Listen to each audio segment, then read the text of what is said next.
Magnetic effect का दूसरा topic जो है वो है बायो-सेवर्ट लॉ। बायो-सेवर्ट लॉ हमें क्या बताता है? तो पहले तो बायो-सेवर्ट लॉ को हम थोड़ा समझ लेते हैं।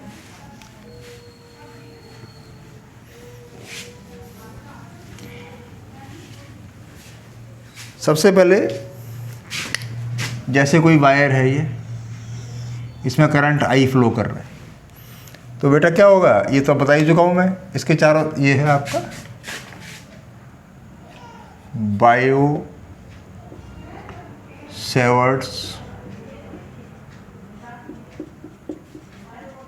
लॉ। अभी समझा रहा हूँ क्या? तो बायो-सेवर्ट लॉ के हिसाब से इसके चारों तरफ क्या है? मैग्नेटिक फील्ड है, जो कि हमें नेकेड आई से नहीं दिखेगा, केवल कैसे दिखेगा? कंपास निडल की हेल्प से हम इसको मेजर कर पाएंगे।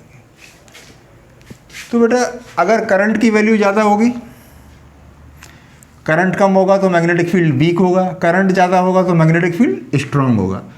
तो ऐसे कह सकते हैं magnetic field is directly proportional to current. Current बढ़ेगा तो फील्ड बढ़ेगा। Magnetic field is directly proportional to length. अगर छोटी लंबाई में देखेंगे डीएल में तो फील्ड कम होगा, और लंबाई बड़ी करेंगे तो फील्ड और बड़ा होगा, और लंबाई ज़्यादा बड़ी करेंगे तो फील्ड, और लंबाई बड़ी करेंगे तो फील्ड और बड़ा। DV proportional to sine theta. अगर फील्ड को हम सीधा सीधा ऑब्जर्व करेंगे तो फील्ड ज़्यादा हिस्से में आएगा, और ये एंगल ऐसे करते जाएंगे तो फील्ड का हिस्सा कम होता जाएगा। अभी ऐसा था तो पूरा फील्ड आ रहा था, ऐसा था तो फील्ड और कम हो गया, ऐसा करेंगे तो फील्ड और कम हो जाएगा। तो और 0 डिग्री कर देंगे बिल्कुल वायर के डायरेक्शन में, फील्ड रहेगा ही नहीं। और इधर 90 करेंगे तो फील्ड सारा का सारा ये फील्ड तो साइन थीटा के डायरेक्टली प्रोपोर्शनल होगा। और वायर से दूर हटते जाएंगे, वायर है यहाँ पर, फील्ड वायर ये रहा, यहाँ पर जाएंगे तो फील्ड और कम होगा, यहाँ पर जाएंगे तो फील्ड और कम होगा, यहाँ पर जाएंगे तो जैसे जैसे दूरी बढ़ेगी तो फील्ड हमारा पहले से कम होता जाएगा। तो ये इसका कॉन्सेप्ट है और ये इसको समझना है। अब देखिए, इसी को लॉ में ले आते हैं।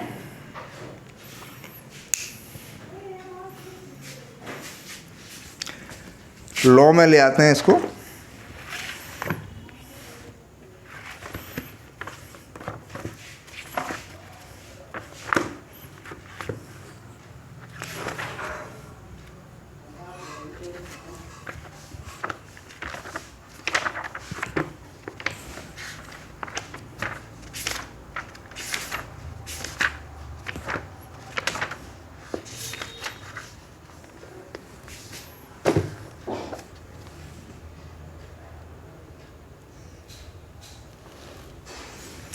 आप कह सकते हैं, इसको वर्ड्स में लिख देते हैं, magnetic field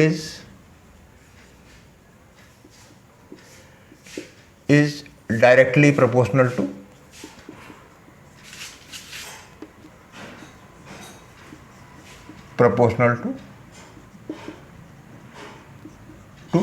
current,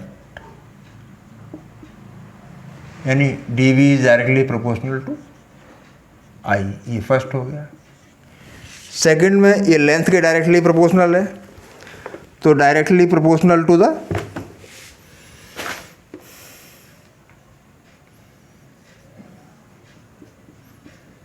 field is directly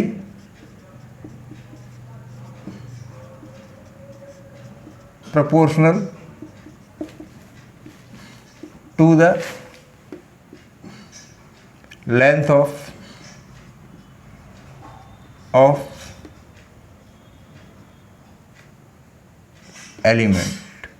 element बोल दो, कोई छोटी लेंथ कंसीडर करते हैं डीएल, तो डीवी प्रोपोर्शनल टू डीएल। ये हो गया आपका सेकंड। उसके बाद आता है DV proportional to sine theta.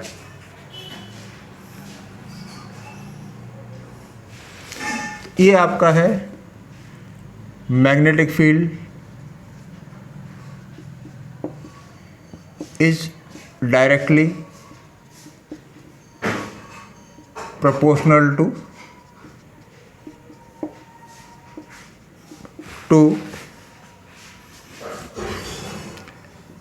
angle sin theta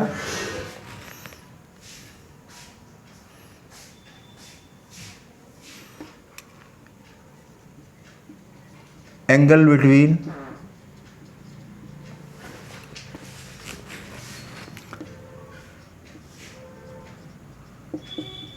current element to observation point, dV proportional to sin theta, and fourth है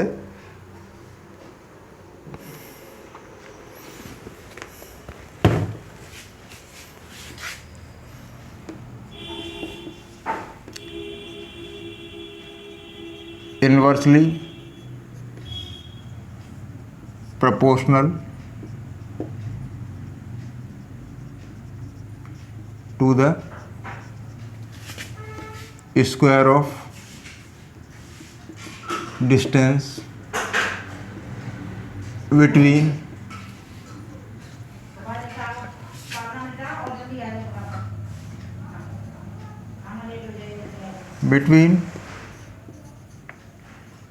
current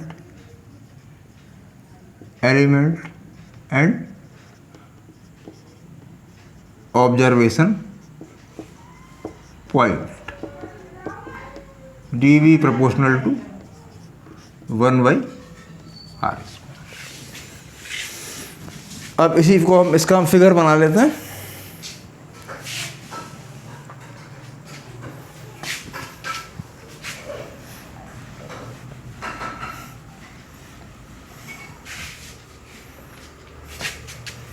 जैसे कि कंडक्टर है, इसमें I करंट फ्लो कर रहा है, ये यहाँ पर लेंथ dl है और यहाँ पर कोई ऑब्जर्वेशन पॉइंट P है, ये डिस्टेंस r है और ये एंगल थीटा है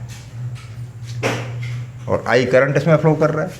तो dV proportional to I, current जितना ज़्यादा होगा फील्ड ज़्यादा होगा, dV proportional to dl, dV proportional to sine theta, dV proportional to 1/r²। पहले यहाँ तक आप नोट कर लो इसको, 1 मिनट में इसको नोट करो।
From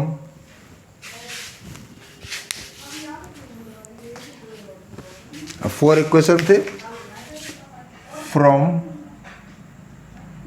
first, second, third and four, dV proportional to I dl sine theta upon r। Proportionality हटाएंगे तो कांस्टेंट लगाएंगे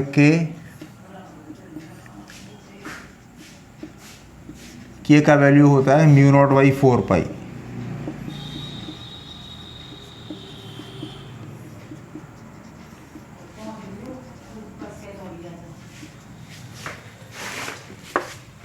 म्यू नॉट है मैग्नेटिक परमिएबिलिटी, मैग्नेटिक परमिएबिलिटी। ये क्या है? It is the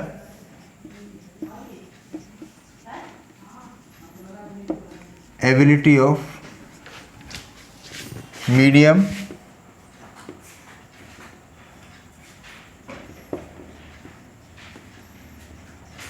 allowed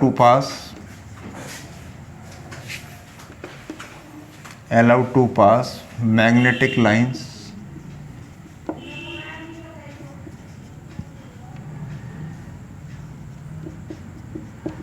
it is the ability of medium allowed to pass magnetic lines through it।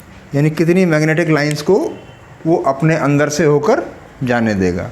Medium की ability कि medium अपने अंदर कितनी मैग्नेटिक लाइंस को घुसने दे रहा है, उसे क्या बोलेंगे? Magnetic permeability. It is the ability of medium allowed to pass electric lines through it. ये पहला टॉपिक मैंने कराया था ओरस्टेड डिस्कवरी। अब सारी फिजिक्स में टुकड़ों में तोड़ तोड़ के कराऊंगा। इकट्ठा चैप्टर कराने से थोड़ा प्रॉब्लमेटिक हो जाता है। आप 1 मिनट इसको देख लीजिए, फिर अगले टॉपिक पर चलते हैं।